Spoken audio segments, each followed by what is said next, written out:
Hello guys, and welcome back to another episode of KJ Falconry. In today's video we're going to teach you how to become a falconer in 4 easy steps.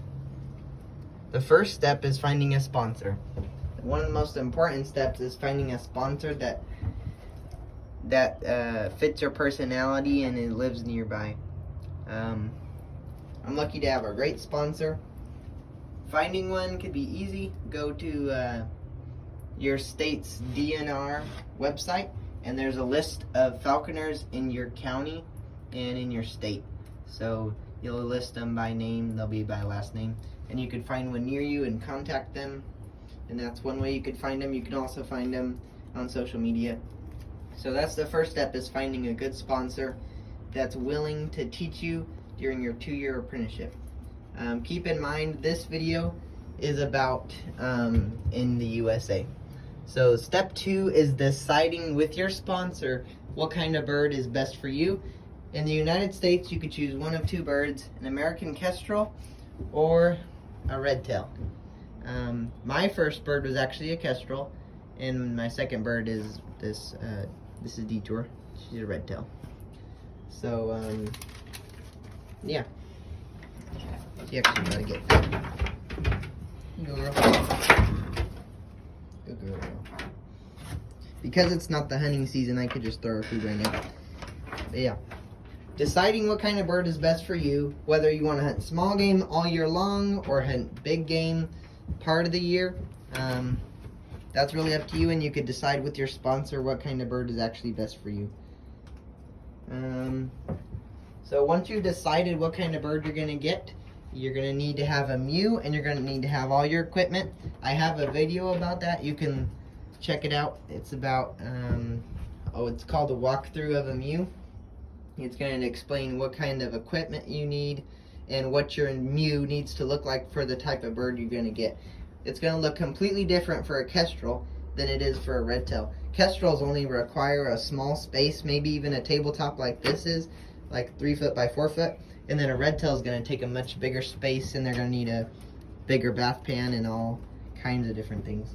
So once you've got your sponsor, your mew, and you have a bird in mind, you're going to need to acquire that bird. So step 3 is actually getting your bird.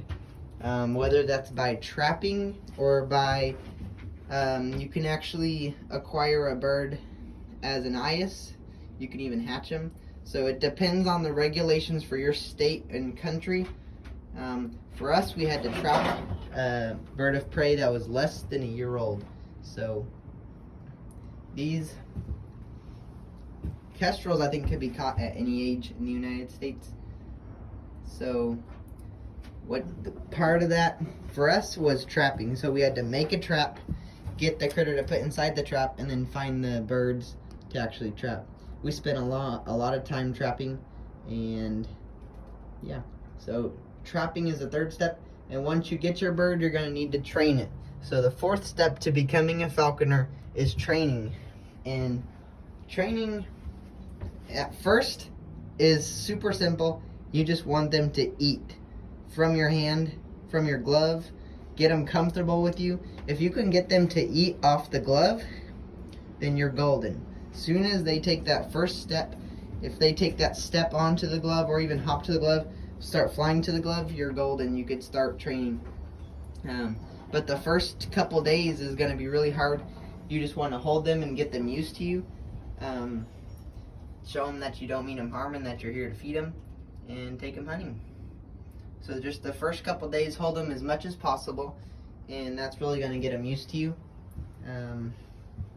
You're going to need to man your bird, so after that, you can start doing lure training and flying them on the creance, start flying them long distance, and then eventually, you'll go take them hunting. That's one of the requirements of falconry in the United States. Your bird has to go hunting at some point, and it has to be off the leash. So letting your birds out to go hunting, whether that's for rabbits or starlings, squirrels, whatever it is. And once you've done all this, you are a falconer. So the 4 steps were finding a sponsor, deciding on your bird, getting a mew, just getting your bird, actually trapping it, and then training your bird. And then after those 4 steps, you've become a falconer. If you like these kind of videos, please consider subscribing. Thanks for watching.